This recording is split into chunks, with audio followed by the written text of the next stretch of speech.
Hey guys, and welcome back to another budgeting video. My name is Tolu Frimpong, and on this channel I share content all around personal finance, budgeting, frugal living, and I show you how to live your best life on a budget.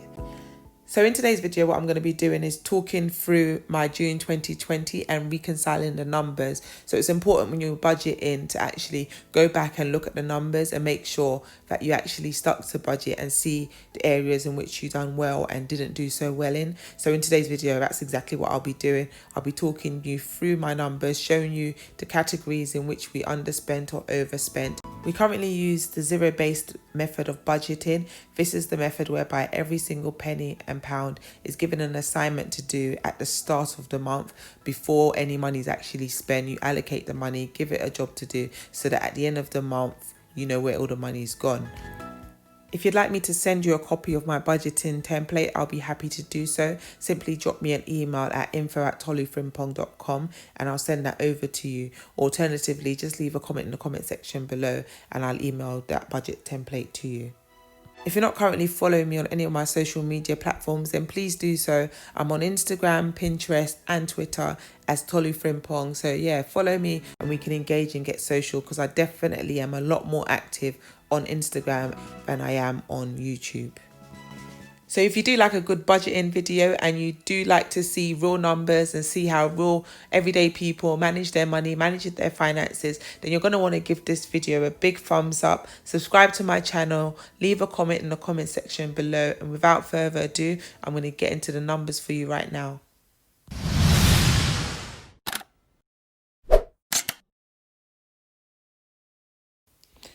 Okay, as mentioned in my June budget walkthrough video, which I'll link at the top of the screen, we started the month of June with a negative opening balance, and that was because we overspent in the month of May. So before we actually start allocating any money for the month, we had to make sure that that overspend is deducted from our income that we have available to spend in that month, if that makes any sense. So basically, our budget for the month of June was our income minus that opening balance. So with that being said, let me get into how we did in terms of our spend compared to what we had budgeted for. So the first category that we have is food. And as you can see, I didn't stick to my £200 grocery budget. I did really try, and I was doing so well up until the last week of the month. And I don't know what it was, but I just ended up spending money on things that I didn't really need to be buying in terms of food and groceries and bits for the house. And what we also did, as you'll see in the takeaways column, is that we actually did buy a few takeaways. I literally bought everything this month. I had KFC, I had McDonald's, I had Morley's, I had Chinese. I literally had all the takeaways you can think of. And all of that was in the space of the last week of June. It's crazy. But yeah, with that being said, we overspent in our food budget by £131. So moving on to the home category, and we paid our mortgage on time with no issues, which was great. And we also were able to pay our council tax. So I mentioned in my June budget walkthrough video that I was actually going to make sure I use the exact amounts that we pay for our mortgage and council tax, which is why you can see that the difference is zero, which is fantastic. This is what I want to be seeing in every single budget category as the month goes on. But I'm sure the more I do these budgets, the better I'll get at it. So next up we have utilities, water, electricity and gas. Our water bill is the same amount every single month. At the beginning of the month when I did June's budget, I mentioned that I was going to make sure I use the exact figures, which is what I did, which is why the water bill is accurate. Electricity and gas should have been accurate, but there was a miscommunication between my husband and I, so we went over by £5 on electricity. So overall, we only overspent by £5 in the utilities budget category. So if this is your first time watching one of my budgeting videos, you might be wondering why I've blocked out the giving section. But I've blocked out the giving section because I don't want to disclose how much I give. I give to different charitable causes such as tithes at my church, and also different needs that arise in different people's lives. So yeah, giving is something that I just like to keep personal, which is why I've left that blank. But moving on swiftly to subscriptions, and you can see that it was pretty much bang on the money, other than a couple of categories, which were TV license, which is out by about 5p. I don't know why that is, but it is. And then also the internet. So what we did last month is we upgraded our internet package. Like, my internet before was ridiculously slow, so we upgraded to a faster internet speed, which is amazing because now I can literally upload these videos like within 5 minutes, whereas before it literally would take a couple of hours to upload one video. So yeah, that was a £40 investment worth making. And now moving forward, our internet bill is no longer going to be £20 a month. It's going to be £26 a month. But for that extra £6 and saving an hour and 45 minutes is definitely worth it.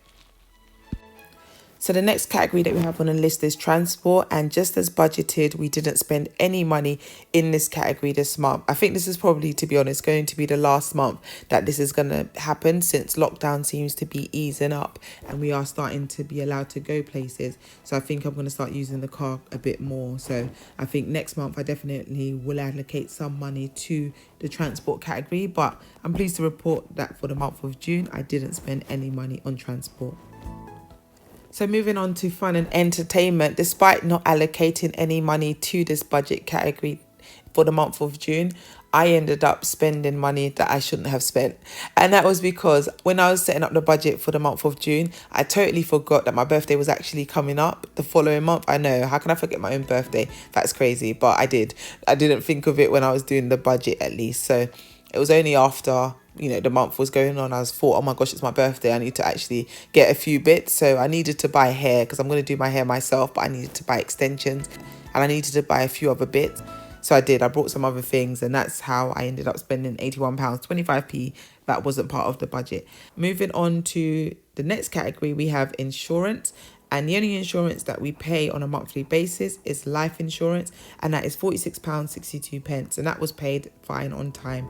So moving on to the next category, we have childcare, and we still don't have any childcare costs. And thinking about it, we're probably not going to have any childcare costs for the foreseeable future. So I'm going to think about actually removing this category from the spreadsheet moving forward, because it just is a bit redundant at the moment, because none of my kids are using childcare and they're probably not going to for a long while.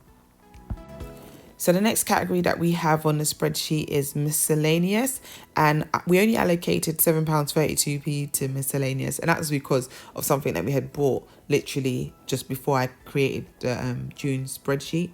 But then a few other things did arise that we needed to pay for, which is why we've gone over budget quite a bit by £65 for miscellaneous. I think a lesson learned here, which I think you guys could take away, is that you should probably always have some kind of miscellaneous budget allocation. For the month of June, we didn't allocate any money to investment and savings, and that is because we are currently working on building our 6 months emergency fund. So once we have our emergency fund saved up, we then will return to actually allocating money to saving and investment. Hence why the estimated amount was zero and the actual amount spent was zero. So moving on to sinking funds. In terms of sinking funds, we did allocate money in the month of June towards sinking funds because we had a couple of expenses that had arisen that we did need to pay for immediately. So that is the reason why we did take the decision to put money towards sinking funds for the month of June, and then all the remaining balance we put towards our emergency fund. So we put £1,400 to emergency funds in the month of June. One thing that I would mention now, though, is that our emergency fund has since gone down by £500 because an emergency arose in the month of June. Something happened that was beyond our control and we needed to put £500 towards it. So our emergency fund, which was at £5,000, is now back down to £4,500. So it is one of those things, and I guess that is the beauty of having an emergency fund, because emergencies then become more inconveniences. So while it is a bit frustrating and annoying that, you know, we had saved up all that money and we're down by £500, we still have to thank God for the fact that we haven't had to put ourselves in debt in order to pay that £500. So yeah, guys, if you haven't started your emergency fund or you haven't, you know, got savings in place, I think really I would advise and encourage you to prioritize that, because emergencies are always around the corner. Like, there's always something that's going to arise that's going to require money from you. So if you could have some money at least set aside to kind of combat some of that or deal with some of those expenses, then, you know, it won't be affecting you and hindering your financial progress. So all in all, we overspent once again, this time by £323. So the biggest contributors there were my purchases for my fun category, where I bought my hair and things like that, and then food was a big overspend for us again this month. So we overspent, like I said, by £130. So in the month of July, I'm only going to try again to stick to my zero-based budget. You can see it's not easy. It takes a lot of dedication and commitment and focus and discipline to stick to that zero-based budget. But I'm just happy that we at least have some kind of a budget in place so that I can be accountable and I can kind of see where I've done well and not done so well. And I can see the areas in which I need to work on and improve on moving forward. So I know in the month of July, I am not playing with my food budget. I know, I think I said the same thing in May and I said the same thing in June, but I'm saying it again for July, that I'm not playing with my food budget and I'm going to stick to budget, even if it kills me. Well, hopefully it won't kill me, but I am going to do my utmost best to try and stick to that £200 food budget, because that seems to be the area that really pulls us down in terms of sticking to our budget for the month. And I just really want to get on top of that, because before lockdown, surprisingly, before I started sharing these videos with you guys, I was actually sticking to my food budget, and it was even a lower budget. Our food budget before lockdown was £170 a month, and I was able to do it fine. Now all of a sudden I can't even stick to £200. So yeah, I need to do better next month. But that's literally it for this video, guys. If you're still here, thank you so much for watching. Thank you so much for sticking around, watching my budgeting video. I hope you found it interesting. I hope you found it useful and insightful. If you do have any questions, please don't be shy. Leave them in the comment section below, or you can even email me at info@tollyfrimpong.com, and I'll definitely get back to you, because I get back to everybody. And if you haven't followed me, like I said, on Instagram, that's where I'm most active in terms of my social media platform. So if you want to get in contact with me there, slide in my DMs and I'll definitely get back to you, because I always reply to everybody that DMs me. But that's literally it for this video. I thank you so much for watching.